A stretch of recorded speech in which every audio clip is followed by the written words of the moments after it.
সকাল 6টা। মোবাইলটা বেজে উঠতেই অগ্নিভর ঘুম ভেঙে গেল।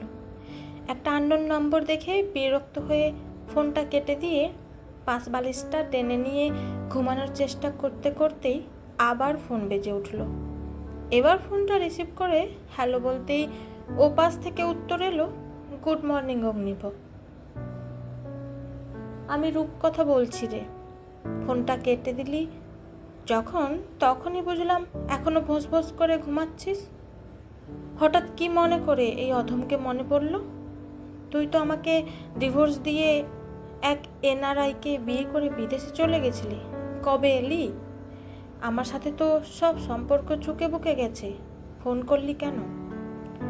তোর সাথে বিয়ে কবে হলো যে তোকে ডিভোর্স দেওয়ার কথা উঠছে? অগ্নিভ বলে, ওই আর কি, প্রেমের ডিভোর্স।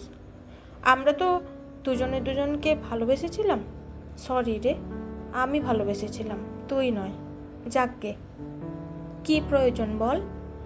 তুই আমেরিকা থেকে কবে এলি? তোর সাথে দেখা করতে চাই। কোথায় কবে দেখা করব বল? একটু চিন্তা করে অগ্নিভ বলল, এই রবিবার আসতে পারবি? কোথায়? আমার ফ্ল্যাটে। মানে আগে তুই যে ফ্ল্যাটে আসতিস। আমি ফোন নম্বর, ফ্ল্যাট কিছুই পাল্টাইনি। তোর ফ্ল্যাটে নিশ্চয়ই তোর বউ আছে।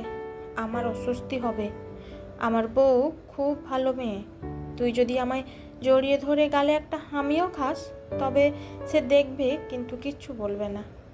তুই একটা যাচ্ছে তাই। তাহলে রবিবার তোর ফ্ল্যাটে যাচ্ছি। এইখানে দুপুরে খাবি।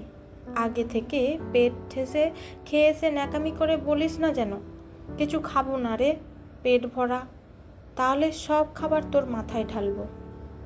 আচ্ছা আচ্ছা। তোর কেমন বউ রে, বরের প্রাক্তনকে রান্না করে খাওয়াবে? ও আমাদের ব্যাপারে সব জানে। জানবে না কেন?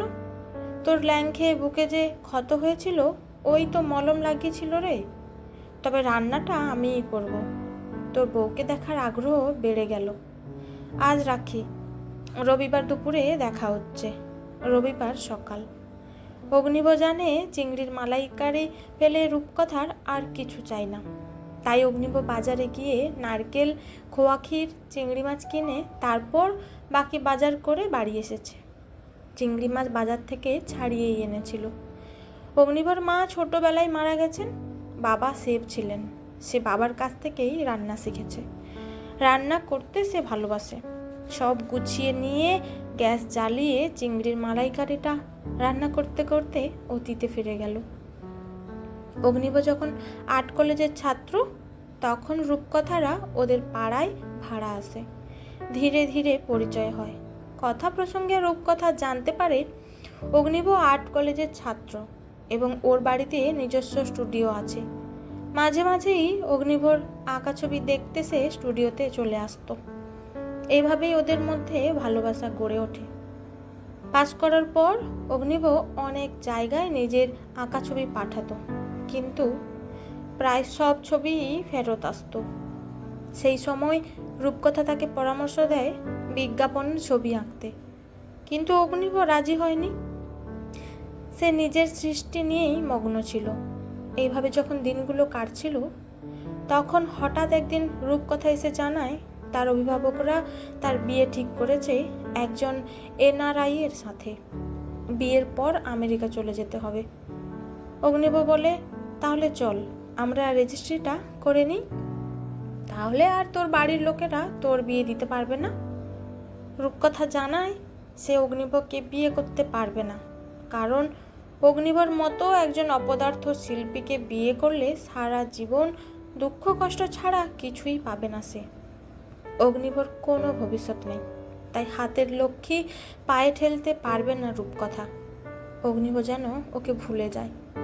চোখ মুছে অগ্নিভ রান্নায় মন দিল। ভাত, ডাল, আলু ভাজা, চিংড়ির মালাইকারি, রুই মাছের ঝাল, দই আর রসগোল্লা। এই আয়োজন করেছে অগ্নিভ তার প্রাক্তন প্রেমিকার জন্য।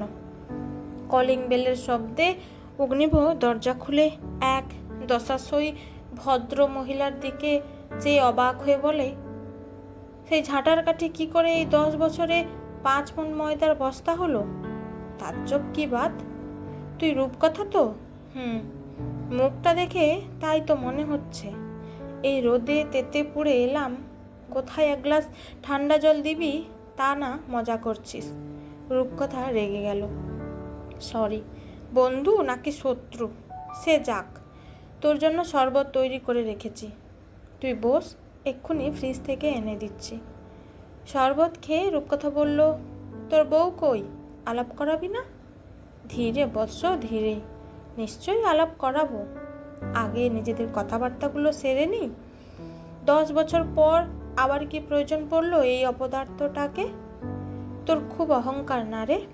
কত বিখ্যাত শিল্পী এখন তুই, দেশে বিদেশে তোর ছবির কত কদর, প্রচুর দামে এক একটা ছবি বিক্রি হয়। এখন বিশাল বড়লোক হয়েছিস, তাই উপহাস করছিস? তোকে উপহাস না রে, তোর কথাটাই মনে করিয়ে দিলাম।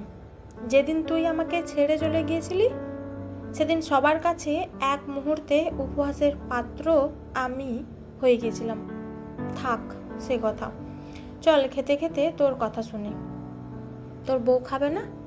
ওকে ডাক, আলাপ করা, সব হবে। তুই কেন আবার এলি সেটা আগে শুনি। খেতে খেতে রূপকথা বলল, তুই রেঁধেছিস, প্রতিটা আইটেম দুর্দান্ত হয়েছে। আমি যে চিংড়ির মালাইকারি ভালোবাসি সেটাও মনে রেখেছিস। আমি কিছু ভুলি না রে, তুই কথা এড়িয়ে যাচ্ছিস, বলল অগ্নিভ। রূপকথা কিছুক্ষণ চুপ করে থেকে বলল, শান্তনুর সাথে আমার ডিভোর্স হয়ে গেছে। আমাকে বিয়ে করার আগে থেকে লিসা বলে একটা মেয়ের সাথে লিভ ইন করতো।